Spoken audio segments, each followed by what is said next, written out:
My name is Harold Mason, and I am 81 years old. I live alone in a small beige house on the outskirts of Fairfield, Iowa. Most people here know me, or used to. I was the high school's music teacher for nearly 40 years. Every spring concert, every graduation, every national anthem at the football field bore my hands at the piano or the baton in my trembling grasp. That tremble, it didn't used to be there. Back in my prime, my fingers were precise, my pitch absolute, and my voice, well, I used to sing solos at church. Those who heard me back then still sometimes mention it, though less and less frequently now. It's been years since anyone asked me to sing, and the tremor, the one that's made me a stranger to my own body, is now the first thing people notice. Not my kindness, not my experience, not even my name, just the shake. The doctors call it essential tremor, which feels like a cruel name, as if implying that this betrayal of my hands and my voice is somehow necessary, built into the fabric of my existence. It started after my wife Elaine passed away 10 years ago, quietly in her sleep after a brief, ruthless illness that gave us little time to prepare and even less to understand. She was the softener of the edges in my life, the one who made my routines feel like rituals rather than lonely repetitions. I used to say she could calm a thunderstorm with her presence alone. After she was gone, the silence in the house changed in tone.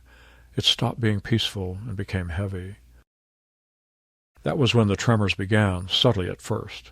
A teacup rattling in the saucer, a missed key in a familiar tune, and then gradually, persistently, worse. Now my mornings start the same way. I wake before the sun, because age robs you of the luxury of long sleep. I shuffle to the kitchen in slippers that barely hold on to my feet. I make oatmeal because it's safe and requires little coordination. The kettle shakes in my hand, and sometimes I spill. I eat in silence, sitting in a dining room that still holds a place setting for Elaine. I haven't had the heart to remove it. After breakfast, I sit by the window. I like the way the light filters through the lace curtains she embroidered decades ago. I don't play piano much anymore, not because I don't want to, but because it's painful to hear myself struggle with pieces I used to play effortlessly. Sometimes I try, and then I weep afterward, quietly, so no one can hear. I don't get many visitors. My son lives in Minneapolis with his wife and their 3 children, but he only calls on holidays. He says he's busy, and I don't doubt it, but it stings all the same. The people who used to be part of my daily rhythm, neighbors, fellow teachers, even old students, have mostly moved away or passed on. The world has grown younger around me, and it moves faster than I can follow. But there is one place that still ties me to something resembling a community, one ritual that still lends my weeks a shape, the Sunday service at St. Jude's Lutheran Church. Every Sunday I iron my one good shirt and tie, both a little worn but still presentable, and make my way to church. I walk slowly, using a cane now, passing houses that once held familiar faces and now are filled with strangers. The church is not far, a 15-minute walk that now takes me 30. I arrive early, out of habit, and sit in the third pew from the back. I used to sit closer to the front when Elaine was alive. She liked to be near the choir, and I liked being near her. But now I sit back, partly to avoid the stairs, partly because I don't want anyone to see me struggling to stand during hymns. St. Jude's has changed in the last decade. The congregation is younger, livelier, louder. The music is no longer the gentle organ and piano duets of my time, but more upbeat, guitars, drums, projection screens with lyrics. The new parish administrator, Kyle, is a young man with sharp suits and a sharper tongue. He came in 3 years ago full of plans to modernize the message and engage new demographics. That's fine. Churches need to evolve, but I could tell from the beginning he didn't know what to do with people like me. The old, slow, and inconvenient. I've seen it in his eyes, the polite smile that fades too quickly, the way he avoids conversations with anyone who doesn't have a stroller or a smartphone. The pastor, Reverend Elijah Booth, is different. He's in his late 50s with a calm demeanor and a voice that carries compassion in its tone. He often comes to check on me after service, placing a hand gently on my shoulder and asking, "How are you doing this week, Harold?" I appreciate it, though I rarely answer truthfully. "Fine, Reverend," I say, even when I'm not. You learn to lie politely in old age. People prefer that. I used to play organ at the church. Every fourth Sunday, they'd let me do the prelude and sometimes accompany the choir. But last year, Kyle quietly suggested that the transitions were becoming a little rough, and that maybe it's time to pass the baton to the next generation. No one said it outright, but the message was clear. My tremor made them uncomfortable. I didn't argue. I stepped back. They gave me a plaque a month later thanking me for a lifetime of faithful service. It sits on my mantel next to Elaine's photograph. I haven't dusted it in weeks. Still, I attend, not for them, but for me. Because in the silence after the sermon and the shared prayers, I feel closest to Elaine. She loved the church. She was never political, never pushy. But she believed in kindness and in showing up. So I show up. Even when my legs ache, even when the wind cuts through my coat like a blade, even when I suspect no one would notice if I stopped coming altogether, I come. But lately, I've started to feel more like an artifact than a person. The side glances, the impatient shuffling when I take too long to sit down. Last month, during the prayer requests portion, I raised my hand to ask for prayers for an old student who was hospitalized. My voice shook badly. A couple of people in the front pew turned their heads. Someone giggled. I saw Kyle exchange a look with a young woman, a smirk, fleeting but unmistakable. It felt like being stripped in front of everyone. I finished my sentence somehow, staring at the floor. No one mentioned it after. Not the pastor, not the people I used to sit with. It was as if I had spoken into a void. That night I sat at my desk, the one Elaine and I had bought in 1972 from a second-hand store in Cedar Rapids, and began to write. I hadn't written anything longer than a grocery list in years, but the words came, slow and uncertain like my voice. But they came. I wrote about what it feels like to be dismissed because your body betrays you, about how community isn't just about the young or the lively or the photogenic, about what it's like to be seen as a problem when all you want is to belong. I didn't intend to send it, but I signed it, folded it, and addressed it to Reverend Booth. I thought, let him read it, and let that be the end of it. But it wasn't. The Sunday after I mailed the letter to Reverend Booth, I walked to church the same as always, but with a strange tightness in my chest. The morning was unusually cold for September, a damp Iowa chill that seeped through the layers of my coat and settled into my bones like a warning. I paused twice on the way, not from breathlessness, but hesitation. A part of me regretted sending that letter. I had sealed it with a quiet hope that maybe, just maybe, he would read it and understand. Not out loud, not publicly, just privately, the way an old friend might read a forgotten postcard. I hadn't expected him to respond. I certainly hadn't anticipated what was about to happen. When I arrived at St. Jude's, the parking lot was already half full. Families with strollers, teenagers with coffee cups, elderly couples moving slowly but deliberately toward the red brick entrance. I nodded politely at a few familiar faces, though none stopped to talk. I took my usual seat, third pew from the back aisle side, and folded my hands in my lap to still their shaking. I watched the sanctuary fill, the sound of casual chatter and laughter bouncing against the stained glass windows. Up front, the praise band was tuning their instruments. The new organist, a young man named Travis with gelled hair and sneakers that squeaked, practiced a few chords, his fingers moving quickly, confidently, and without hesitation. I looked down at my hands. I kept them folded. The service began as usual, announcements, 2 songs. The children were invited up for their blessing and sent off to Sunday school. Then came the pastoral message, the part where Reverend Booth usually gave a gentle, steady sermon about forgiveness or service or grace. But this time, something changed. He didn't walk to the center of the stage. Instead, he remained behind the pulpit, his notes closed in front of him, his hands resting calmly on either side. He looked out across the congregation with a stillness I recognized from his most serious moments, like funerals or hospital prayers. Then he said, Before we begin today's sermon, I'd like to read something. There was a rustle of programs, a few confused glances. He unfolded a single sheet of paper. I recognized it instantly. My letter. My heart stopped. "I received this note earlier this week from one of our longtime members," he began. "They did not ask me to share it. In fact, I suspect they hoped I wouldn't. But I believe it contains something we all need to hear." I felt the air go out of my lungs. My eyes darted around the sanctuary. No one was looking at me yet, but I felt as if every breath was drawing attention. My throat tightened. I wanted to get up and leave, but my legs felt useless beneath me, heavy as lead. I gripped the pew with both hands, knuckles pale. Then he started to read. The words I had written, raw, unfiltered, private, filled the room in his steady voice. There are days I wake up and wonder if I've already died and simply forgotten to stop moving. That's how invisible I've become. I come here every Sunday, not out of habit, but out of hope. Hope that someone might see me, say my name, ask how I'm doing, and really mean it. But lately, it feels like I'm a ghost among the living, an echo in a house that's already been emptied.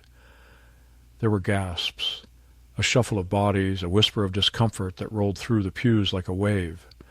I sat frozen. His voice didn't waver.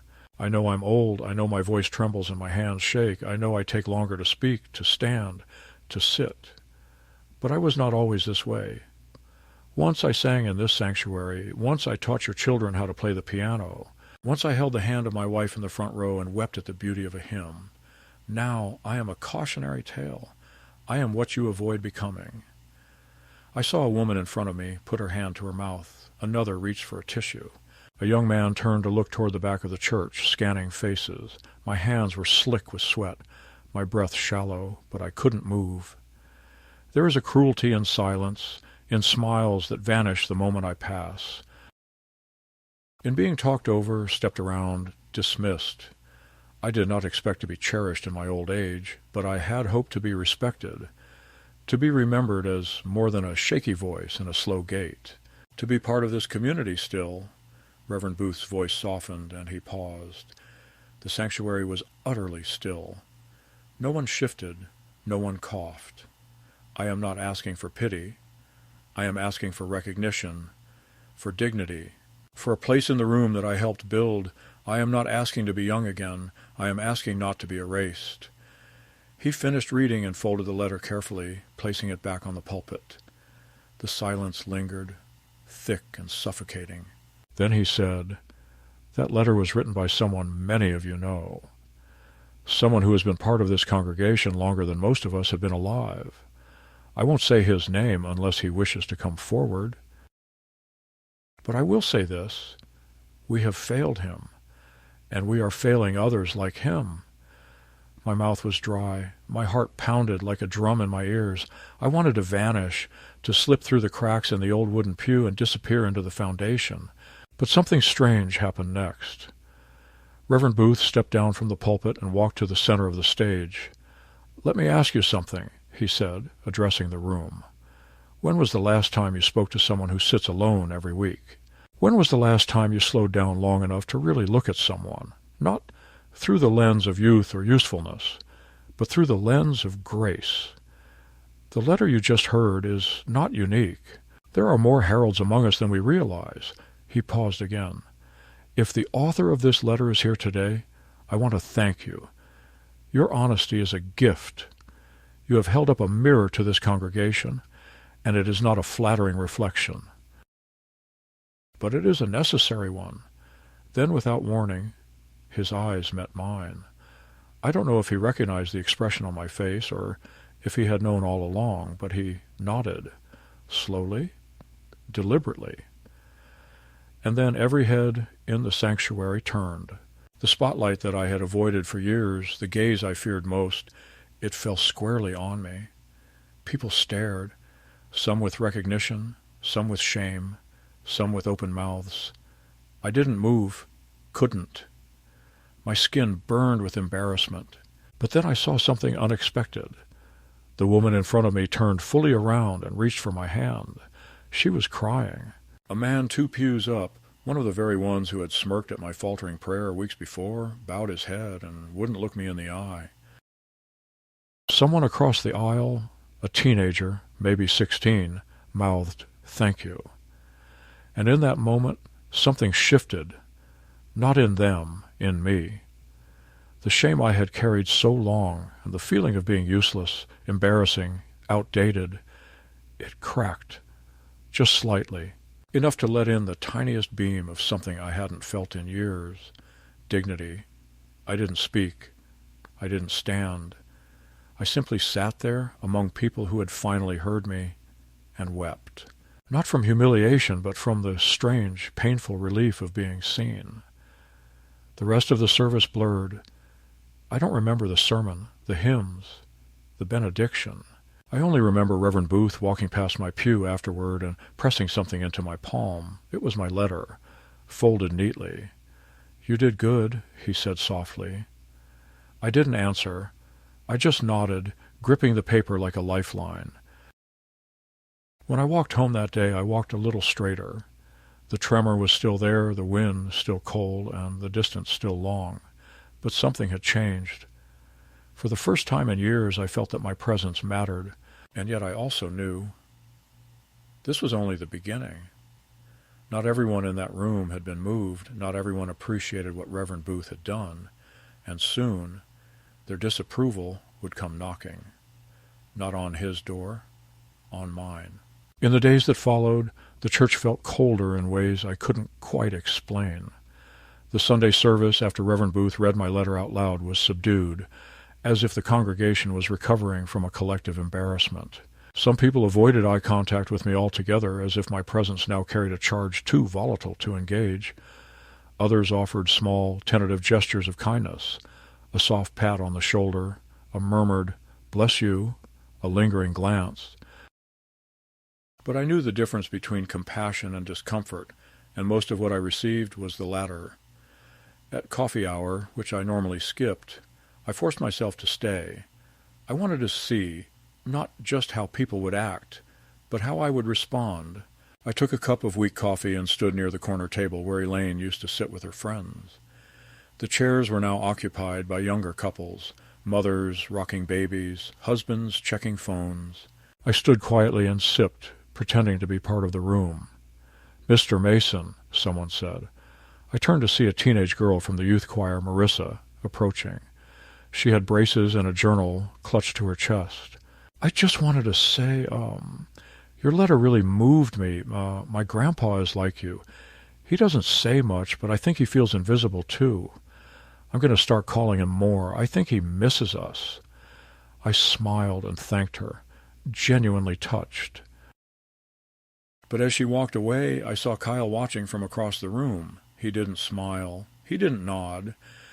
He just turned back to his conversation with a man in a slick wool coat and whispered something that made both of them laugh. It began subtly after that. The week after my letter, my name was absent from the bulletin. For over a decade, I'd been listed under prayer needs, longtime members, a quiet acknowledgement of age and frailty. But now, nothing. My name had vanished. I asked Mary, who prepared the bulletin, if there had been a mistake. She gave me a brittle smile and said, "Kyle said the list needed updating." Then came the change in seating. My usual pew, third from the backs, was reserved the following Sunday. A bright pink sign read, "Reserved for family with small children." No one had ever reserved pews before. I asked if I could sit nearby, but Kyle, who now handled all sanctuary logistics, smiled thinly and suggested, "Why not try the back row? It's easier to get in and out, right?" I nodded and obeyed. I was not looking for a fight, but a part of me wilted inside. Reverend Booth remained kind, always taking a moment to greet me, to mention a line from my letter that had stayed with him. But he looked tired. I could see it in the way his shoulders sagged when he walked, in the pauses between his words during sermons. I knew that reading my letter had cost him. He had stood up for me, and now the blowback was coming. At the following board meeting, the kind that Elaine used to attend when she was on the Women's Council, there was talk, I was told, about re-evaluating leadership direction. A rumor floated that some of the larger donors were unhappy with the direction the church was taking, calling it divisive and overly emotional. I wasn't present, of course. I heard it from Claire, an old friend of Elaine's who still volunteered in the church library. "They're not naming names," she whispered one day after service, "but it's clear they mean you. That letter, it stirred something." Not everyone liked it. And then the whispers began. It started with an envelope in my mailbox, unsigned. Inside was a church bulletin with a line circled in red ink. "Fellowship means unity in spirit, not division in speech." No note. Just that. Then came the comments in passing. "Some things are better kept private. Not everything needs to be aired out like laundry. It's hard enough keeping young people engaged without guilt trips from the past." These weren't direct accusations. No one had the courage to confront me plainly, but I knew. I could feel it in the air, in the way conversations hushed when I entered a room, in the way Kyle's smile never reached his eyes. The most humiliating moment came 2 weeks later during a community luncheon. I had brought a small dish, Elaine's tuna casserole, the one she used to make for every potluck. I had followed her recipe exactly, even bought the brand of breadcrumbs she preferred, the kind with a little garlic in them. I placed it on the table with the others next to casseroles and salads and Jell-O molds. No one touched it. Not a single serving was taken. I watched as people skirted around it, as if it were marked with a warning sign. I told myself it was coincidence. The people were full, that there were too many options. But I knew. I saw Kyle whisper something to a group of younger women as they passed my dish. Yeah, and I heard one of them say, "Oh, I don't want to get food poisoning." That night, I went home and cried. Not the silent, contained tears of polite sorrow, but full, guttural sobs that I hadn't allowed myself since Elaine's funeral. I felt like a child, an old man weeping in his kitchen, a rejected soul trying to offer something warm and being met with contempt. I threw the untouched casserole into the trash and sat on the floor until the lights from the street dimmed through my windows. I began to question myself. Had I overstepped? Had I embarrassed the church, the community, myself? I reread my letter a dozen times. It didn't seem angry. It seemed honest, painfully honest, yes, but not cruel. I hadn't named names, hadn't pointed fingers. I had simply told the truth, or at least my truth. But truth, I was beginning to learn, is only welcome when it doesn't shake the foundation. Then came the confrontation with Kyle. One afternoon, I stopped by the church office to drop off a donation envelope. I still gave, even if part of me questioned why. As I was leaving, Kyle stepped into the hallway. "Mr. Mason," he said too cheerfully. "A moment?" I turned. He gestured toward his office. I followed, slowly. He closed the door behind me and motioned to a chair. I remained standing. "I just wanted to touch base," he began, folding his hands over his desk. "There's been a lot of conversation lately. Some of the members feel your letter, and the attention it's drawn, has created discomfort. I didn't mean to make anyone uncomfortable," I replied quietly. "I'm sure you didn't," he said, voice syrupy. "But discomfort isn't always bad, right? Sometimes it pushes us to grow. That said, we're trying to create a more inclusive environment here, one that focuses on moving forward." I frowned. "And what does that mean, exactly?" He smiled. "It means we want everyone to feel welcome, even those who feel that maybe their time of leadership has passed." It was a veiled warning. I knew it. He wanted me silent, invisible, out of the way. "I'm not trying to lead anything," I said. "I'm just trying to belong," he nodded, as if indulging a child. "Of course, and we value you, Mr. Mason, deeply, but maybe now's the time to let the next generation steer the ship." I left without responding. That night I wrote a second letter, not to Reverend Booth, but to myself. A kind of journal entry.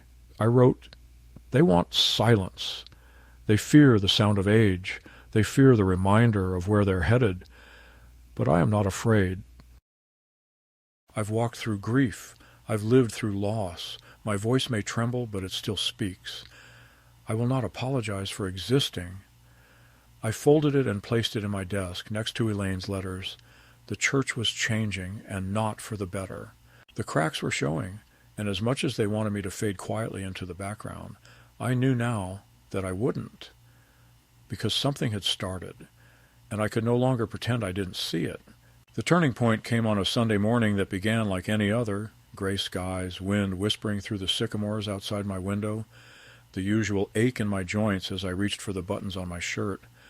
I had nearly decided not to go. I sat on the edge of my bed, already dressed, tie knotted and shoes polished, and just stared at the floor for what must have been 20 minutes. The weight of it all, the whispers, the quiet exile, the empty casserole dish in the trash, it sat on my chest like stone. I thought of staying home, of listening to the service on the radio like some of the other older members did. But I couldn't. Not because I felt obligated. I needed to see with my own eyes what was becoming of the place that used to feel like sanctuary. I walked to the church slowly, more slowly than usual. My knees ached, and the sidewalk felt endless. When I reached the doors, something already felt different. There was a new banner above the entrance, bright and colorful, with the phrase, "A new season, a new spirit." Inside, the sanctuary had been rearranged. Gone were the pews at the back. Folding chairs had replaced them. A projector screen now hung from the rafters, and soft pop music was playing over the speakers as people took their seats. No organ music, no bulletin, no reverent silence. I found a seat on the far left in one of the remaining original pews and sat down without being greeted. The families that used to nod at me looked right through me now. Even the older members, the few who remained, seemed wary, as if afraid of being associated with this controversy. I knew I had become a symbol, and symbols make people uncomfortable. The service began with what Kyle now called a moment of joyful welcome. He bounded onto the stage with a microphone, dressed not in his usual blazer, but in jeans and a T-shirt bearing the church's logo. He spoke of growth, of vibrancy, of creating space for new voices and visions. "We are entering a new era," he said, "and while we honor the past, we cannot be shackled by it." There were cheers from the younger crowd, even some clapping. My stomach turned. When Reverend Booth finally took the pulpit, he looked different, not physically, but in demeanor, tired, weighed down, as if he had fought one battle too many. He did not make eye contact with me. He read his sermon stiffly, sticking to the text, offering little of his usual warmth or reflection. When it ended, there was no invitation for prayer requests, no space for silence. Just another upbeat song and a reminder from Kyle that coffee and refreshments would be served in the newly renovated fellowship hall. I remained in my seat as others filed out. I didn't know what I was waiting for, perhaps for someone to notice me, to ask if I was all right. No one did.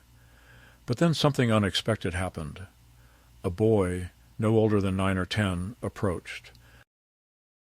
He wore a clip-on tie and had freckles scattered across his nose like raindrops on glass. He held a folded piece of paper in both hands and extended it toward me without a word. I took it, confused. "Mom said I could give it to you if I wanted," he mumbled, before hurrying away. I unfolded the note. It was handwritten in pencil, blocky and uneven. "Thank you for your letter. I'm scared to talk in class because my voice sounds weird. I felt better after you talked. I think your voice sounds strong. I hope you come back next week." There was no name, no signature, just a child's truth on a crumpled sheet of notebook paper. I sat frozen, the note trembling in my fingers. The sanctuary was empty now, but I stayed seated, staring at those words. Strong. He thought my voice sounded strong, my voice which I had come to see as broken, shameful, an embarrassment to someone else. It had been a source of courage. It was a strange, raw realization. All this time I had measured the impact of my presence by how the adults responded, by their approval, their glances, their silence. I had forgotten that children listen too, that sometimes it's not the loudest or the most polished voices that echo the longest, but the ones that dare to speak through trembling. That note changed everything. I went home and placed it beside Elaine's photograph on the mantel. I read it 3 times that evening. And then I sat at the piano. It had been months since I last touched it. Dust had settled across the keys. I lifted the lid and ran my fingers, shaking, slow, along the ivory. I opened a hymnal, found an old favorite, and began to play. Not well, not cleanly. Notes stumbled, hands missed. But I kept going. I played the full song, and when it ended, I wept. Not from sorrow, but from something else entirely, a sense of return. The next morning I called Reverend Booth and asked if we could meet. He sounded hesitant, but agreed. We met in his office that afternoon. He looked older than I remembered, the lines around his eyes deeper, the light in his expression dimmed. "Reverend," I said as I sat down, "I don't want to cause trouble." He sighed. "You haven't caused trouble, Harold. You've held up a mirror. That's always painful." "I want to help," I said. "Not to lecture, not to divide. But I want to play, just once, one hymn." He looked at me, surprised. "You want to play?" "I won't ask again," I said. "One song, no spotlight, no announcement. Just music." He hesitated, then slowly nodded. "Next Sunday, before the service." Prelude. That week I practiced every day. I played slowly, deliberately, relearning the contours of a hymn I had once known by heart. I didn't aim for perfection. I aimed for presence. The piano became my prayer again. And on Sunday, I walked to church with something I hadn't felt in a long time. Not certainty, but courage. The Sunday following my prelude, when I quietly played that single hymn before the service began, the sanctuary felt different. It wasn't the same space, but something had shifted in me. Yet the church was not done testing that shift, and I could sense the storm gathering just beyond the open doors, even as the morning sun filtered through the stained glass windows. I had returned, filled with a fragile new hope, but the currents beneath the surface were pulling me toward shores I hadn't expected. I arrived earlier than usual, the hymn still echoing in my mind, its chords warming my old bones. I glanced at the empty piano bench for a moment and then made my way to my seat, which was no longer marked by a reserved sign or rumor, but merely empty, a small, silent concession. Reverend Booth caught my eye briefly and nodded, his expression grateful but weary. I nodded back, offering a small, quiet gesture of thanks for allowing me that small moment of belonging. Then I turned to face the congregation. There were some smiles, hesitant but genuine, from faces I hadn't seen so softly before, and yet the air held something else, something wary, contained. The service began.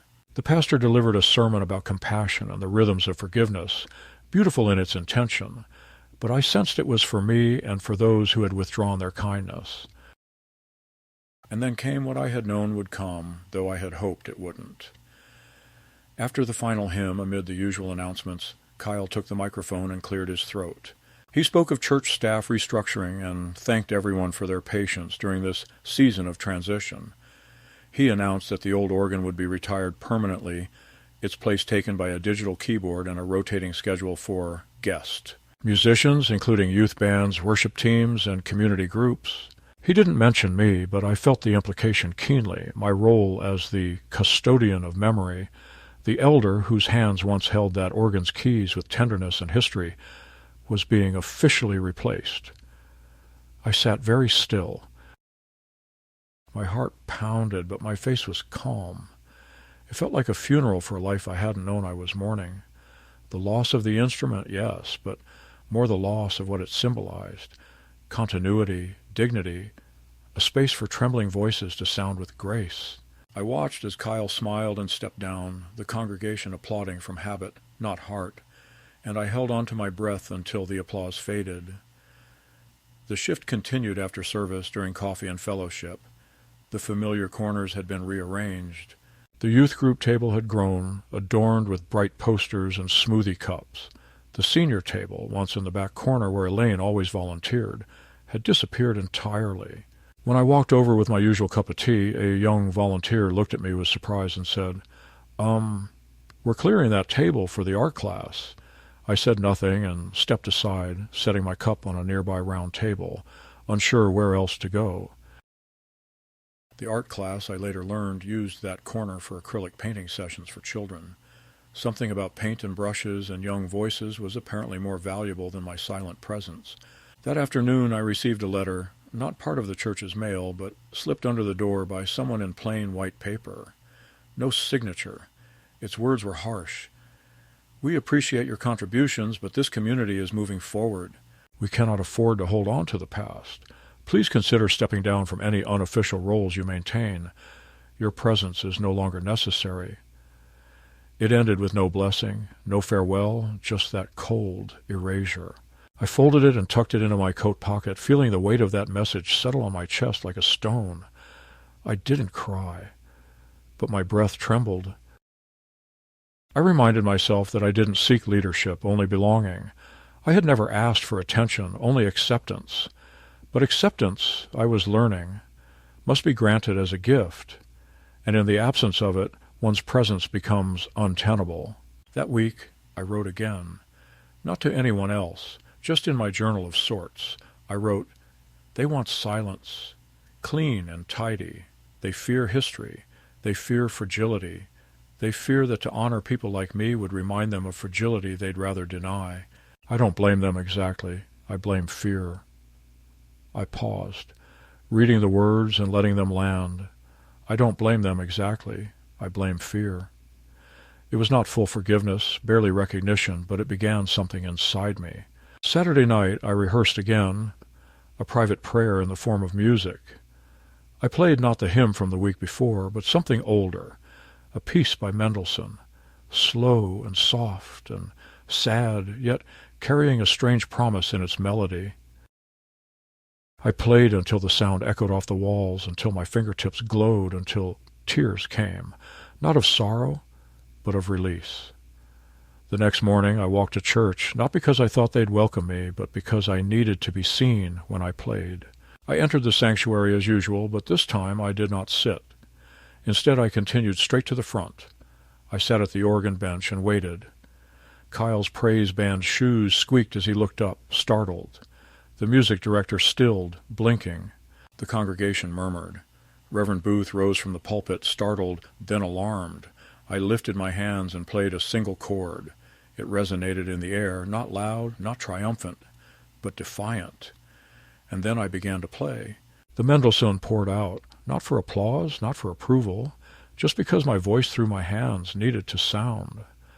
The tremor was there, of course it was, but the notes bent and shimmered around it, finding shape in the imperfection.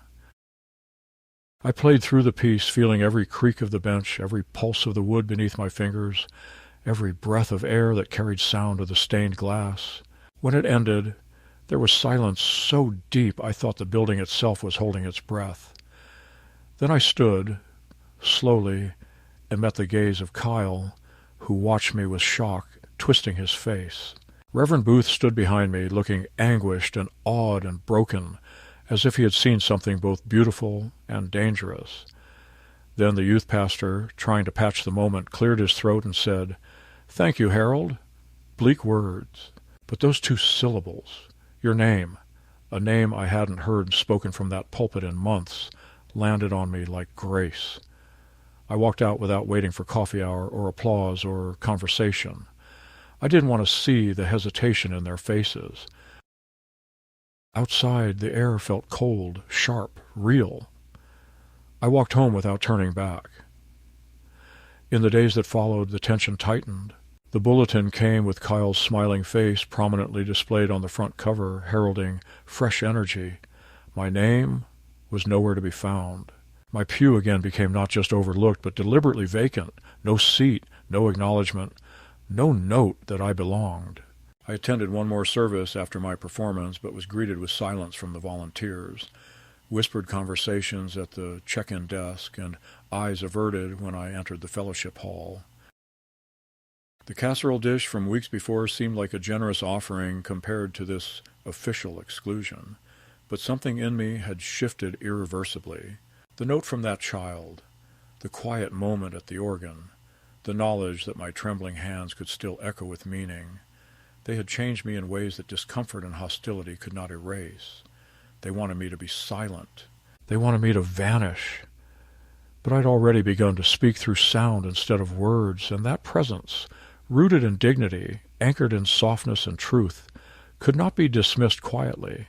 I decided to stop attending services for a while, not because I was broken, but because I needed space to understand what I was becoming.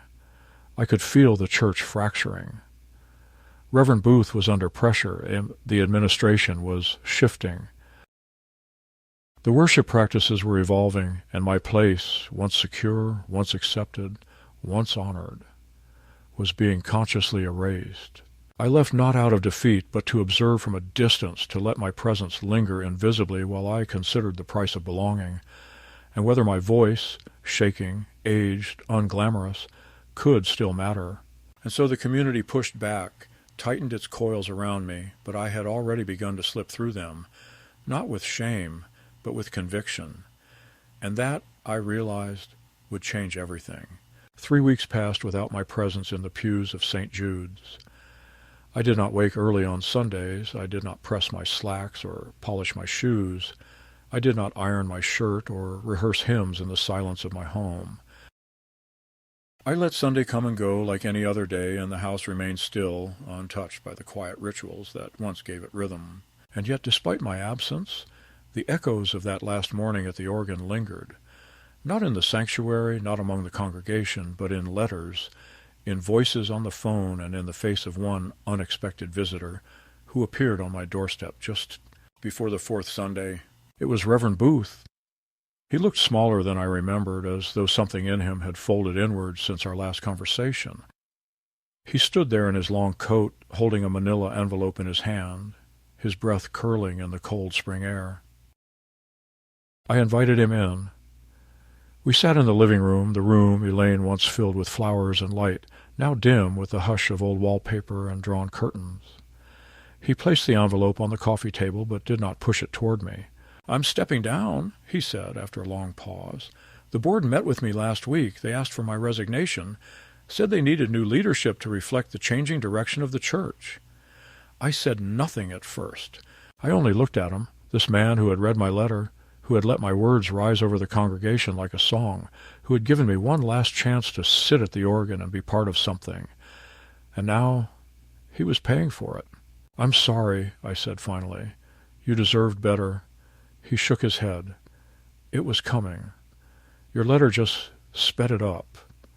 He paused, then added quietly, "You did nothing wrong, Harold. But they don't want discomfort. They want ease."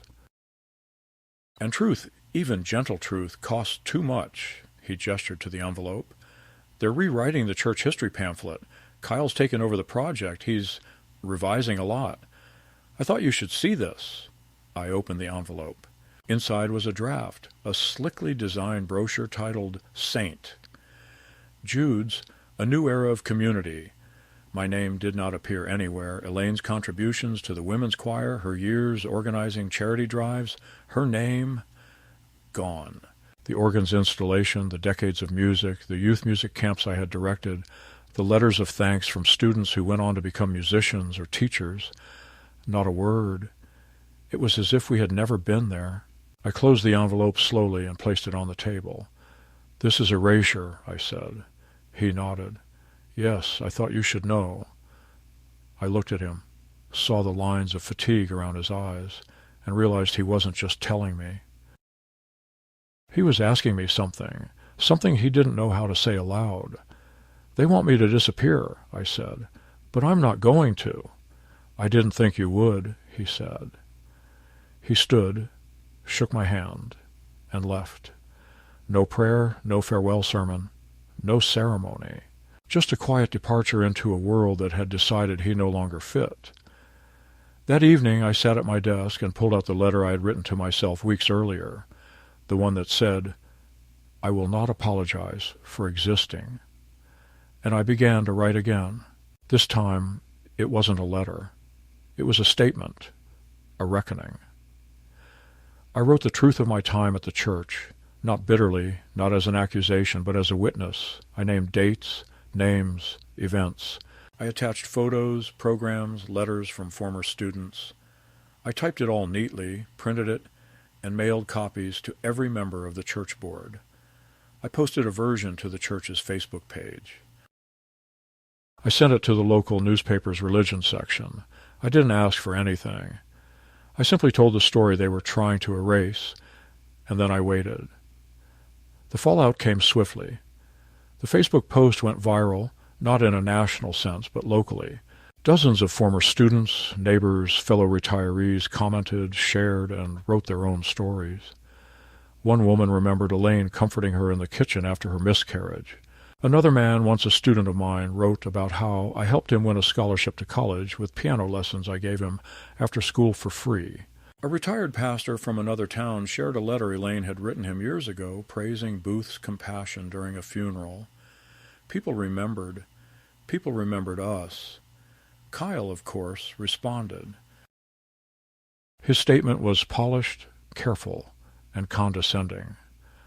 While we respect the contributions of former members, we also believe in moving toward a more inclusive future. He never addressed the erasure. He never acknowledged the names. He simply doubled down. But it was too late. 3 members of the board resigned within a week. 2 longtime donors publicly suspended their pledges. The music director stepped down, citing differences in vision. A group of young parents moved by the online testimonies began organizing a separate gathering in a community center, inviting Booth to speak and lead worship. And then one Sunday I received an invitation, hand-delivered. It was from the youth choir director, a woman in her 30s I had barely spoken to, inviting me to perform at their spring concert. She wrote, "The children want to hear you play. Not the young version of you. You, as you are now, because what you did, showing up with shaking hands, it taught them something I never could. Please say yes." I said yes. The concert was held in the same sanctuary, the same walls, same windows, but it felt like another place. I was seated at the front, and when I approached the piano, the room fell silent. The children sat in neat rows, eyes wide, some holding sheet music, others just watching. I didn't say anything. I simply played. A simple song, one Elaine used to hum while baking. My hands shook. I missed a note, then another. But no one laughed, no one whispered. The notes found each other. They wove into melody. And when I finished, the children stood, then the parents, then everyone. They clapped not for perfection, but for presence, for truth. I stood, bowed slightly, and felt something close in me, not pain, not grief. Something that had been open too long finally settled into stillness. The church, as it had been, would never return. But I had claimed my space. I had taken back my name, my voice, my history, and I had done it not with fury or vengeance, but with the same trembling hands that had once taught music and wrote letters and held a dying wife's hand in the dark. I had not been erased, and that, more than applause or restoration or even forgiveness, was enough. The days after the concert returned me to a quieter rhythm, but it was no longer the silence of dismissal or absence. It was the stillness of peace. Not every rift was mended, and not every face in that congregation turned warm, but it didn't matter. Something irreversible had happened inside me. I no longer waited for permission to belong. I had re-entered my life not as an accessory to the past, but as a witness to its worth. And that shift carried a strange, steadying power. I went about my days as before, oatmeal in the morning, slow walks along the sidewalk, the same aching joints and quiet evenings. But the shame was gone, and in its place was a new dignity, one that didn't need applause to feel solid beneath my feet. The letters continued for a while. Former students wrote from out of state. A few elderly members who had stopped attending years ago reached out with cards that carried memories I hadn't heard in decades. I collected them in a shoebox, one of Elaine's old keepsake boxes she had labeled holiday ribbons, yes, and kept it by my nightstand. I didn't read them all at once. I let them trickle through my weeks like steady rain on a rooftop, each one softening the loneliness that had taken root for too long. The boy who had written me that first note, Stantiro, the one with shaky pencil letters and no signature, later gave me a crayon drawing of a piano with the words, "Mr. Harold, don't stop playing." I taped it to my refrigerator. St. Jude's went on without me. Kyle remained for a time, but his grip loosened. The younger families who had once flocked to his language of innovation began to drift. Some sought quieter places of worship. Others followed Booth to the community center where Sunday gathering grew in number, but stayed simple. I never joined them, not because I was unwelcome, but because I no longer needed to return to that space to feel whole. My belonging was no longer tied to a building or a bulletin. It lived now in the music I played, in the trembling voice I no longer hid, in the faces of those who saw me and did not look away. The organ at St. Jude's was never fully removed. It sat unused for months, tucked away behind the projection screens, like a relic too cumbersome to discard. I heard from someone that one afternoon a member of the new tech team uncovered it and began to play, out of curiosity. The sound startled everyone. It wasn't perfect. The pipes had dust and the keys stuck. But it filled the sanctuary with something they hadn't heard in a long time, something real. And just like that, they began using it again. Not every week. Not in place of the new instruments, but sometimes enough.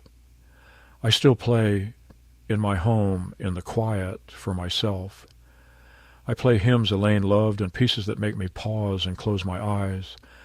I don't care about missed notes anymore. My hands shake, my fingers betray me, but I play anyway.